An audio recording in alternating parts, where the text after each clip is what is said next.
আজিৰ এই ভিডিঅ'ত ক্ষয়ীভৱন আৰু ৰেঞ্চিডিটিৰ বিষয়ে ডিছকাছ কৰিম। আইৰণ, চিলভাৰ, কপাৰ দীৰ্ঘদিন সেমেকা বায়ুৰ উপস্থিতিত সিহঁতৰ কালাৰৰ পৰিৱৰ্তন ঘটে আৰু ইয়াৰ একমাত্ৰ কাৰণ হ'ল ক্ষয়ীভৱন।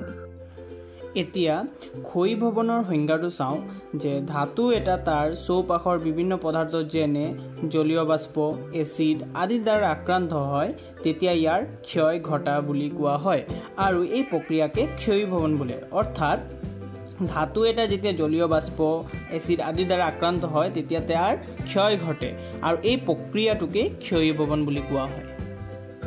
এতিয়া কেইটামান উদাহৰণ চাওঁ। কপাৰে যেতিয়া বায়ুৰ কাৰ্বন ডাই অক্সাইডৰ লগত বিক্ৰিয়া কৰে তেতিয়া কপাৰ কাৰ্বনেট সৃষ্টি হয় যাৰ কালাৰ সেউজীয়া বৰণৰ হয়। লো যেতিয়া সেমেকা বায়ুৰ সংস্পৰ্শত থাকে তেতিয়া তাক মামৰে ধৰে। মামৰে ধৰা প্ৰক্ৰিয়া এটা ক্ষয়ীভৱনৰ উদাহৰণ। অৰ্থাৎ ধাতুসমূহক আমি মামৰে ধৰাৰ পৰা অৰ্থাৎ ক্ষয়ীভৱনৰ পৰা ৰোধ কৰিব পাৰোঁ কিছুমান পদ্ধতি ব্যৱহাৰ কৰি।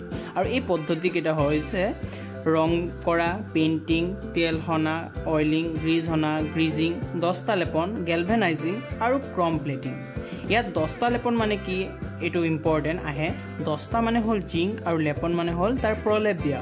অৰ্থাৎ কোনো পদাৰ্থৰ ওপৰত জিংকৰ প্ৰলেপ দি তাৰ ক্ষয় ৰোধ কৰিব পাৰি আৰু এই প্ৰক্ৰিয়াকে দস্তা লেপন বুলি কোৱা হয়। দস্তা লেপনৰ সংজ্ঞাটো এনেদৰে দিব পাৰি যে দস্তা লেপন হ'ল ষ্টীল আৰু লোত মামৰে নধৰিবৰ বাবে জিংকৰ আৱৰণ দিয়া এটা পদ্ধতি। এতিয়া আমি ৰেঞ্চিডিটিৰ বিষয়ে ডিছকাছ কৰোঁ। ৰেঞ্চিডিটি মানে কি? যেতিয়া তেল আৰু চৰ্বিজাতীয় খাদ্যবস্তুবোৰ অধিক দিনৰ বাবে ৰখা হয় তেতিয়া তেল আৰু চৰ্বিৰ বস্তুবোৰ অক্সিজেনযুক্ত হয় অৰ্থাৎ জাৰিত হৈ দুৰ্গন্ধিতাৰ সৃষ্টি কৰে। এই প্ৰক্ৰিয়াক দুৰ্গন্ধিতা বা ৰেঞ্চিডিটি বুলি কোৱা হয়। খাদ্যবস্তুসমূহ ৰেঞ্চিডিটি হোৱাৰ পৰা ৰক্ষা কৰিব পাৰি বা বচাব পাৰি। তাৰ কাৰণে কেইটামান পদ্ধতি ব্যৱহাৰ কৰা হয়। যেনে প্ৰথমটো হৈছে প্ৰতিজাৰক পদাৰ্থ ব্যৱহাৰ কৰিব পাৰি। প্ৰতিজাৰক পদাৰ্থত আমি নাইট্ৰজেন গেছ আৰু ভিটামিন চি ব্যৱহাৰ কৰিব পাৰি। এইকেইটা হ'ল অতি ভাল প্ৰতিজাৰক পদাৰ্থ অৰ্থাৎ এণ্টি অক্সিডেণ্ট।